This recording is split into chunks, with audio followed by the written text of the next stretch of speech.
The Boston Gay Men's Chorus plays a vital role in our city's arts and culture scene. As much as any single organization, it has proven the power of the arts to change lives and change the world.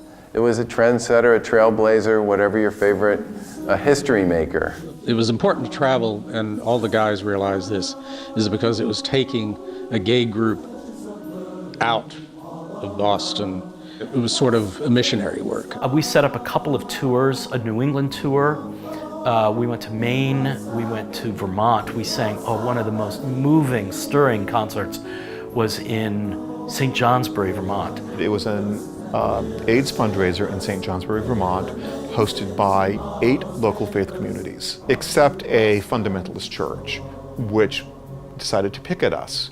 And no one at the PGMC could remember actually being picketed at a concert before. They didn't want us to pollute their town, which was a great aid in selling tickets. We called the Vermont station, which I think was based in Burlington, and said, hey, we're the gay chorus and we're in St. Johnsbury. I remember the news producer said, with gusto, like you can't imagine, it's like, oh my God, that's great, you're in luck. We have a news crew nearby because there was a murder-suicide in the next town. The same tour, we also went to Dartmouth, and the conservative student news referred to us as the traveling sodomy circus. Best headline I've ever gotten in my life.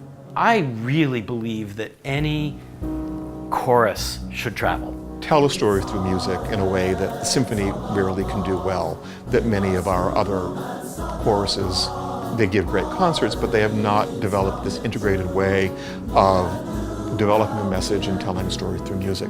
Unique DNA that we have.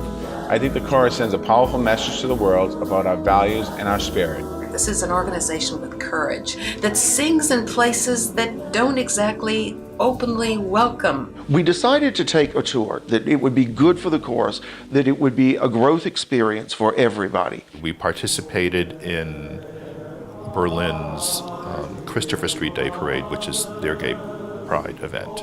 And it was incredible. They had taken a 10-lane strip of highway from the Ziegersall all the way down to the Brandenburg Gates.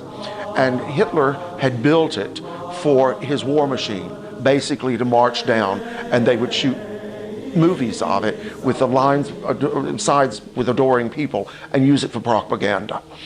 To think that all of that area had been turned into one big gay pride party was incredible. Marching in the actual parade and marching past some of the the architecture of the Weimar Republic and these things that used to stand for such horrible things, and here we were marching in the gay pride parade, I thought was a very powerful.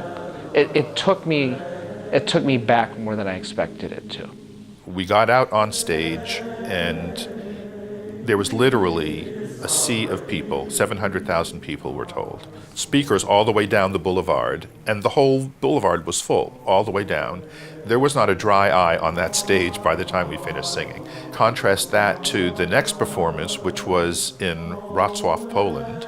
It was going to be a concert, and we were going to Poland, which was not known as a gay-friendly community, and we'll see what happens. There was no solid evidence that anything was afoot until we got off the buses. That's when I noticed that there were armed guards around. The driveway in front of the hotel was blocked off, and there were blue vans blocking it off.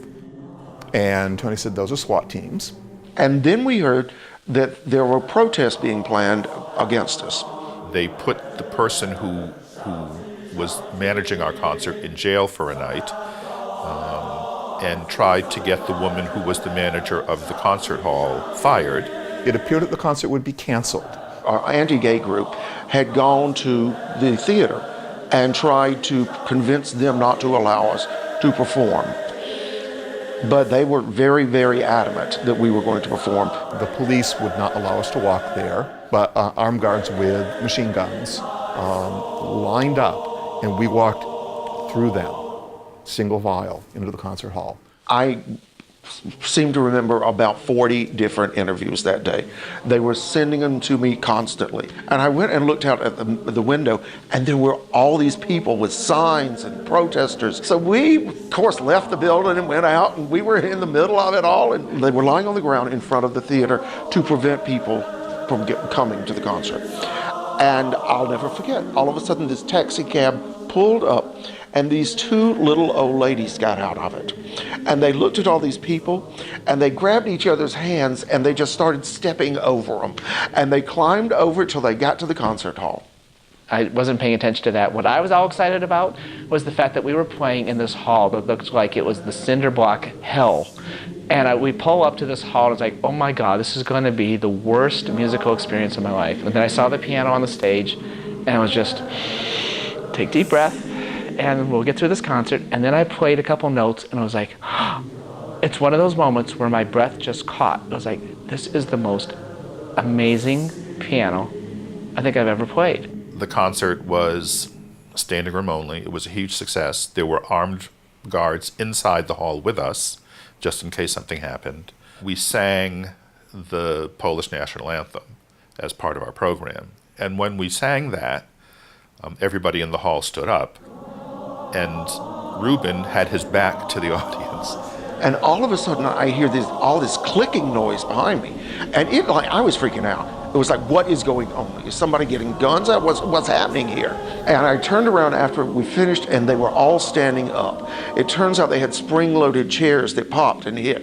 And at the end of the performance, we had standing ovations and they wouldn't let us leave the stage.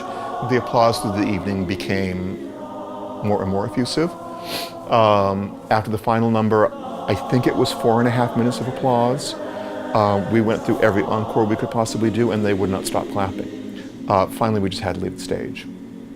After the show, I went out into the lobby and was talking to the people there. These two very old men, probably at that time in their 80s or so.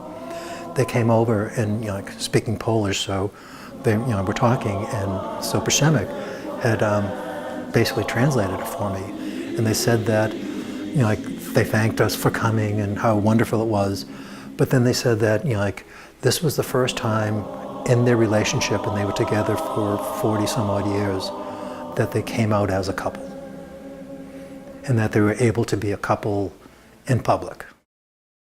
Almost every newspaper had in Polish, music triumphs over intolerance. We did change people's lives. When we got back, it was really obvious to us what we had done, that we made a difference in a part of the world, and that by telling our stories and just being us, we'd had a little bit of change in the world. Having been on the first international tour, I thought, well, how are we going to top that? Little did I know. Wow.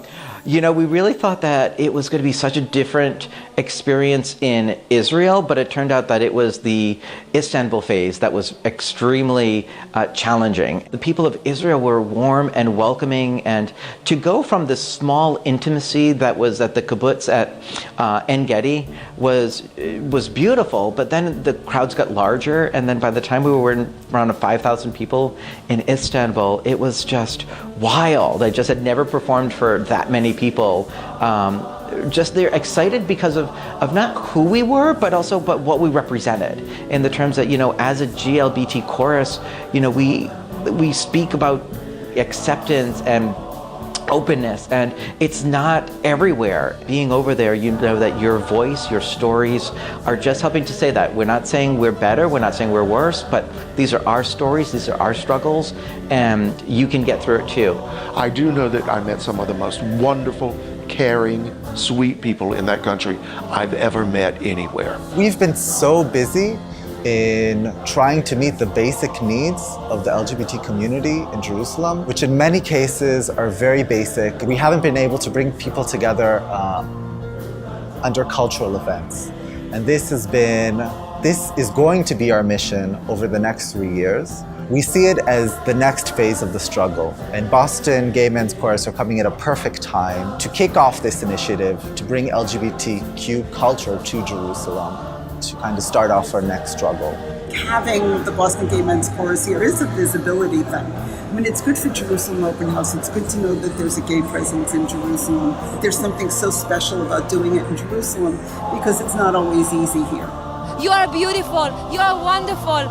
Go, and we love you. Thank you very much for coming. Thank you very much. And then we went on to Istanbul. I had been several times to Istanbul and loved the area. We were doing a performance in a brand new hall that was absolutely gorgeous. The government basically tried to shut us down. They called us at the last minute and said, you can't perform. A student group at a local university, though, had contacted us and said, we would love to sponsor you. So the company that was producing it went and got this incredible outdoor stage that Elton John had just used, built it. It was phenomenal. It was in this parking lot, and a sea of chairs. They finally wound up with so many people, they had to shut down the entrance. It was a phenomenal concert, looking out, seeing the people dancing, clapping along. The next day we were marching in the Istanbul Gay Pride Parade, and when we got there, we were met by riot police who had told us that the parade had been canceled and that we would be arrested, if we tried to march. And they had water cannons. And we were prevented by stormtroopers from entering Taksim Square. It was a horrible reawakening for those of us who lived through these times and seeing these conflicts, and to see it happening again. And it was even more eye-opening for the younger members of the chorus who have never known this kind of experience. There was a confrontation between some of the gay demonstrators, and the riot police, and we got a face full of tear gas watching this happen and hearing people scream. It was such a powerful illustration to us as to why what we do is important. I'm really proud of what Ruben's done. I'm really proud of the traveling you've done. I've never been afraid of traveling. I've always thought that you learned so much about the world and about other people, and you broke down barriers. If you're going to be the Boston Gay Men's Chorus, don't pretend that you're something else. This is what traveling is really supposed to do. It's supposed to open your mind so that you question and that you take the time to think about things. I am thrilled that the chorus will be representing Boston as a cultural ambassadors. To have one of our own groups making such a historic trip and having such a powerful impact makes me and all of us in Boston very proud. And I'm thrilled that you folks are going to be taking the show on the road to South Africa next year. It's just another great example of how your music and your way just makes you part of something that a lot of people want to share.